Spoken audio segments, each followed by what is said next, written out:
That's red. So you're starting to see more and more in different cities and states that they include, whenever you build a house or sell a house, you have to do a radon inspection. And if you're curious, like if you've lived in your house for a while and you don't know, or maybe the house was built before they knew about this, you can go to Lowe's, maybe even Walmart, somewhere like that, and buy a radon kit. And you basically just open it up, put it underneath your houses. I think it's just like a carbon trap is all. And let it sit there for a certain amount of time, package it in the thing that they give you, and it's already stamped and everything, mail it to the company, they'll test it and send you the results. So might be something to consider because of the area that we are in. And there are things you can do about it. You know, if your house is getting radon, it comes up from the ground, it gets into your subflooring or whatever, and then it seeps into the house. If you have cracks in the basement and things like that, it can do that. But you can vent it out. You can lay down plastic covering and you can vent also. So there are things that you can do. Okay. So these, according to the EPA, the 3 most dangerous indoor air pollutants: cigarette smoke, formaldehyde, and radon. Those are the big 3 indoor. So y'all know what the sources of cigarette and radioactive radon is. What's the source of formaldehyde? It's what we used to use, like, you know, I teach biology also. That's what your preserved specimens would come in. It really, really stunk really, really badly. But a lot of fabrics and things like that are, and maybe, I don't know if you've ever gotten a new piece of furniture and you can smell it when you put it in the house, you know. Those are a lot of volatile organic compounds coming off that couch, off the cushions. Or if you put down new carpet, a lot of times they've coated that carpet with something to make it more stain resistant. So all these things can have chemicals in them and the production of it that will volatilize, meaning it just goes up into the air basically. And so of course you can breathe that in and that can cause problems. And these are showing you the radon seeping up through cracks in the floor.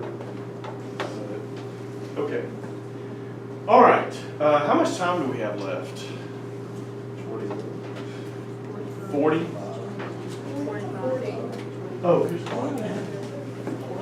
All right, so this is actually, it's on this FRQ. Before we answer them, I was going to tell you this. The way that you get lead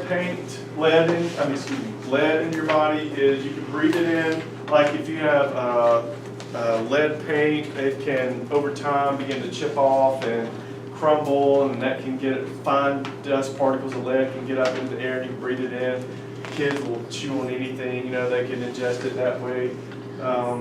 Lead, if it was used in, sometimes ceramics will have lead in it, you know, so you ingest it by eating something off that plate, it has lead. Mercury, okay, when you burn coal, it releases mercury. Y'all have probably heard warnings about pregnant women and how they should not eat tuna. Y'all heard that? If you're pregnant, you probably shouldn't eat a lot of tuna. Why tuna? Isn't tuna a little bitty thing? They come in a can, right? I used to think that tuna were really, really small because tuna fish came in a little can. Tuna are gigantic fish. They're like, I mean, different species are different sizes, but they can be like bigger than this table right here. They're huge top predator fish. So have y'all heard about bioaccumulation? So let me tell y'all that just real quick. You will see this on the AP exam. Bioaccumulation is how some pollutants, like DDT and mercury, they will accumulate. If it gets into the body of a really small fish, it will accumulate in the body of that small fish over time. And that's bioconcentrating. But then if you have a medium-sized fish that comes along and eats a whole bunch of small fish that all have mercury in them, guess what? Now it's all concentrated in that one medium-sized fish. So when you go up a trophic level, and you're talking about something that bioaccumulates, it's going to magnify each trophic level you go up. Because even by the time you get to a tuna, that has eaten a bunch of large fish, that ate even more medium-sized fish, that ate even more small fish. All of that mercury is now on that one giant tuna. And so if a pregnant lady, especially, I mean, we're all vulnerable to it, but if a pregnant lady eats the tuna and it has mercury, then she may share it with her unborn child, and it can cause developmental delays and mental retardation and neurological disorders and learning disabilities and all that other stuff. But I always thought tuna was super small because it came in a can. I guess they cut it up. All right. Okay, so y'all what do you want to do? We got somewhere around 35 so minutes. Do y'all want to just jot down, see how many answers you can get on the FRQ for air pollution, and then we'll go over it? Are y'all turning these in to your teacher for grade or something? There's nothing to hold over your head. Please. So y'all, just read over the FRQ, and then don't write an essay. I shouldn't say that. Let me say this. On the FRQs, they always say to write incomplete sentences or an essay form. That doesn't mean you have to have an introductory sentence and supporting, all that stuff in a closing sentence. It just means write complete sentences, that's all. So don't bullet anything. For now, I don't care if you bullet because we're pressed for time, but just see how many answers you can jot down real quick for the FRQ. And by the way, one of the four will be a newspaper article. One of the four FRQs will be a newspaper article. And usually they'll ask you to agree or disagree with one of the statements that the author made. Sometimes it matters if you agree or disagree. Sometimes it doesn't matter as long as you support it, what you say, if that makes sense.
I'll do the calculation on here, but it's easy.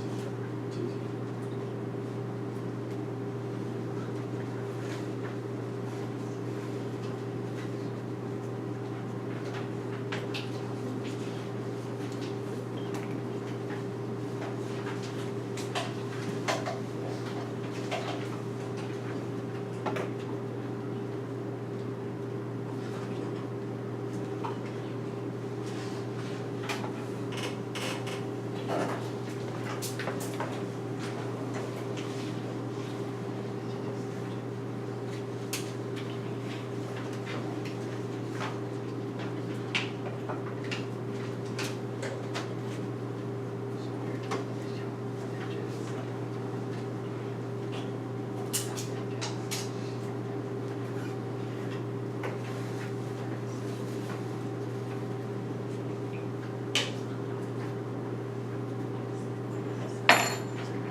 basketball?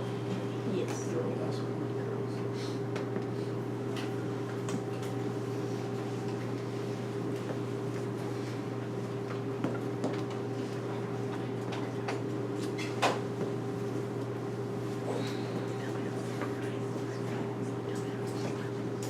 Have y'all played Austin yet in football? That was a close one. It was like 49-0, something like that. Seriously? Seriously, yeah. That sucks. Oh, yeah, it was very close. Nail biter. We beat Spartan last time.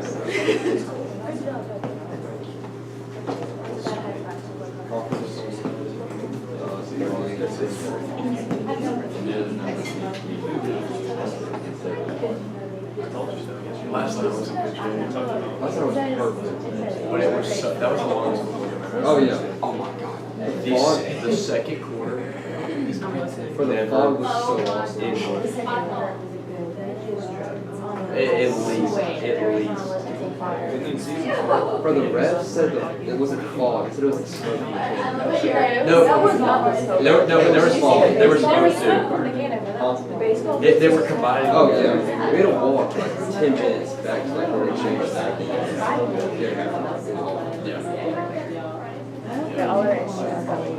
But every time they came, they shot. Oh, It would So that came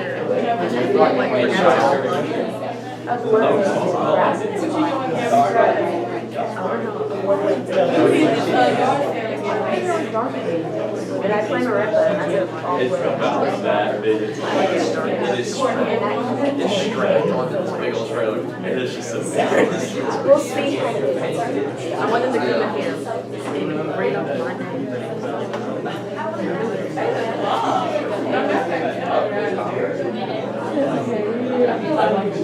Those are some amazing newspapers.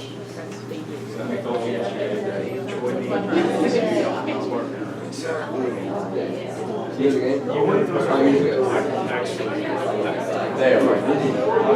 Busy.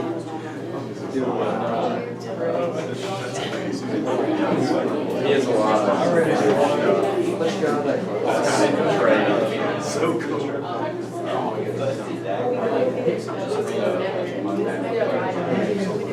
One day.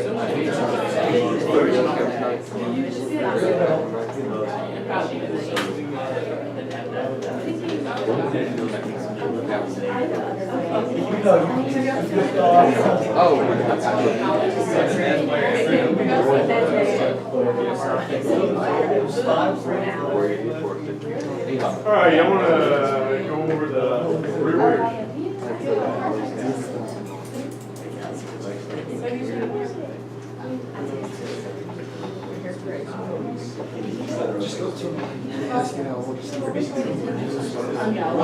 Okay. So it says, choose any one of the three pollutants mentioned above and respond to each of the following. So you could have chosen any of these. I probably would have chosen mercury or lead because they're a little easier. But anyway, you know, mercury, like I said, comes from coal burning. But it can also, you know, we used to make thermometers with mercury in them. I remember, you know, now they use alcohol instead of mercury, which is one of the things you could have gotten point for, you know, making, instead of using the toxic chemical, we use an alternative that's less toxic or whatever. But I remember when I was y'all's age, you know, all the teachers would freak out if a thermometer broke, you know, because of the mercury. And y'all have all heard of the Mad Hatter's disease. Don't know that story. So back in, I guess, late 1700s, 1800s, in Europe, the people that worked in the hat factories, they often would use mercury to like soften the felt so they could shape the hat into whatever shape or whatever. So these people had their hands in mercury like all day, every day. And so people began to notice that if you went to work for the hat factory, you became mad as a hatter, right? Because they were called hatters. The people that made hats were hatters. And mad back then meant crazy. Like in Alice in Wonderland, right? Mad Hatter. So that's where that expression came from, because it can soak through your skin and it can cause neurological problems, including brain damage. You can go crazy and act weird and all that stuff. But anyway, lead, in some countries, lead is still used in paint. You know, it's still used to paint toys with, like in China, blah, blah, blah. The lead glaze on some ceramics, if you have antique, you know, old stuff from your great-grandmother or whatever, it may have lead on it. Lead bullets, I think somebody mentioned, or things like that. Batteries contain lead, a lot of electronics contain lead. So PCBs, those are polychlorinated biphenyls, and they're used to like coat transformers and things like that, like on power poles and stuff. It's also used in electronics, pesticides. You know, we live around a lot of agricultural fields, so if they're spraying pesticides, which they all are, then you know there's some exposure from that. Let's see if this will work. So then, the second part says, describe how the pollutant you chose enters the human body and what specific effect it can have on human health. So, you know, mercury that bioaccumulates into top predators. DDT is not one of the things listed up here, but DDT is a pesticide that we used to use here in the United States, but it almost wiped out our bald eagle because it would make the eggs really fragile when the mom sat on them and crushed them. And so, but it's a known carcinogen as well. And there's a small town near Madison whose students go to Bob Jones that's down on the river, and they were, back in the 70s and early 80s, they were those people that were fishing out of the river and eating the fish were exposed to DDT because there was a DDT plant there. We have banned the use of DDT. The bald eagle has come back, but it's amazing. You know, we know how bad it is, and we will not use it in the U.S. But guess who is the #1 producer of DDT to this day? The U.S. We sell it to other countries, so you are still using it. And that sounds crappy, you know, but I did see an interview one time, because I was pretty mad, you know. I was like, how could we do that, you know? And then I saw an interview with this leader of some village in sub-Saharan Africa, and they interviewed him, and they said, you know how bad this stuff is. You know, they use it for mosquitoes, right? And why are you still using this? Why do you buy this in the U.S., blah, blah, blah. And he said, we would rather risk dying of cancer 15 years from now than malaria next week. And I was like, okay, I guess I see the point. Because mosquitoes are the vector for malaria. By the way, that's another thing not related to this, but it'll be on the AP exam. A vector does not cause the disease, it carries the disease. So like, the mosquito does not cause malaria, but there's a small little trypanosome protist inside the mosquito. And y'all probably know that when a mosquito bites you, it's always the females that are bloodsuckers, right? But the males don't. But the females have to get a lot of energy for the eggs and all that stuff. So when they bite you, they have like this little proboscis-like appendage that is like a hypodermic needle. And they land on you, they insert it into your skin, trying to hit a small capillary or something. And they don't want you to feel them, right? Because then you'll do that, they're dead. So in their salivary glands, they pump in like a local anesthetic, right? And that's one of the things that causes the allergic reaction that makes you itch. But they also don't want that blood to clot, because once you puncture a capillary, if y'all have had anatomy, physiology, or AP biology, you know that your immune system kicks in and it's going to put a plug in it, right? Stop the blood loss. Well, it doesn't want that either. So in addition to the local anesthetic, it also pumps in a anticoagulant. It wants to keep the blood flowing, right? Well, unknowingly, when it's putting those things into you, if it's infected with that trypanosome, like Plasmodium, then it has infected you as well. Not on purpose, but you know. So the mosquito is the vector. The Plasmodium is the cause, right? Like the bubonic plague, Black Death. What is that caused by? fleas on the rats. No. It's caused by bacteria, right? And I just forgot the name of it. Crap. Oh, Yersinia pestis. Yersinia pestis. Pestis because they thought the rats caused it. But it's the fleas on the rats. If the fleas have that bacterium in them and then they bite you, then they have infected you. So the flea or the rat or both are going to be the vector. It's the bacterium that actually causes it. Chagas disease is caused by another trypanosome, but it's carried by the kissing bug. You know, like in South America, they think that may be what killed Charles Darwin. You know, at night they often make their roofs out of thatch. You know, well, these kissing bugs are in the thatch roof. At night they'll come down and they feed on blood, and so they often look for soft tissue. You know, it's easy to puncture. Well, what's soft tissue? Your lips.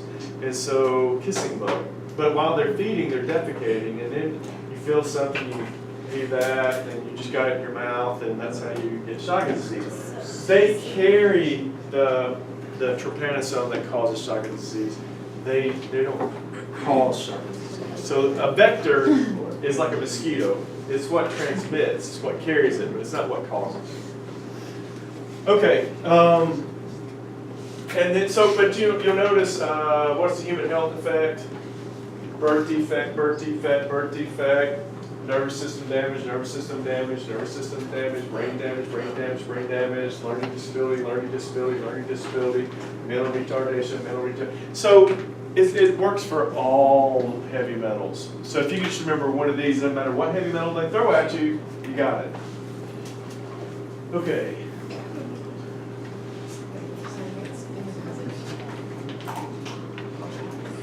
All right, describe 2 specific steps other than an outright ban that a city or nation can take to reduce the threat posed by this pollutant.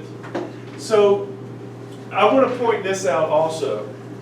Anytime they ask you, well, how can we solve this problem, whatever it is, it might be, how do we stop the spread of zebra mussels from getting into this lake, or how do we, reduce the threat posed by this pollutant? Always educate the people about how to whatever. That's always a point on the rubrics, no matter what the question is. So I would keep that in mind, because you got to remember that's 1 point. Well, if the average is 4 or 5 out of 10, that's significant, you know. So anyway. Also, you know, they say substitute safer alternatives. That's always another point. They say 2 things. Replace, in this case, products that contain mercury with different products, like thermometers use alcohol now instead of mercury. Those are always a point. Okay. I'm not going to go over all those. B, give one reason why Dr. is correct in asserting that children are particularly susceptible to toxic pollutants. 1 point can be earned for a correct reason that children are particularly susceptible. Oh, and this is notice what it says in parentheses, and this is what they told us. So like when I went to this reading, they call us readers, table readers. So they fly us all to Cincinnati, and they have this big convention center. You go into this big, gigantic room, like one of those rooms at the Huntsville Von Braun Center. And it's just tables of either high school teachers or college professors. And they're all just sitting there in silence doing this all day. You'll just see them counting like this. Whenever you get a point, the finger goes up like that. But they came around and told us, only score the first answer. Like if it says give 1 reason, always put your best answer first. You know, if you're going to try and impress somebody and list a whole bunch of stuff, even though it says 1, better put the one you're most confident in first, because they only look at that one. They won't even look at the rest of them. So keep that in mind. But like I was talking to you all earlier, children take in more water, food, and air per unit body than adults. They often put dirty objects or hands in their mouths. They have less developed immune system, so any of those would have been a point. All right, and then C part. I know that my students, when they see calculations, they freak out. Oh, it's time to go. So, how do y'all feel? Do y'all have any questions first? This calculation is pretty easy. Sometimes they're more complicated.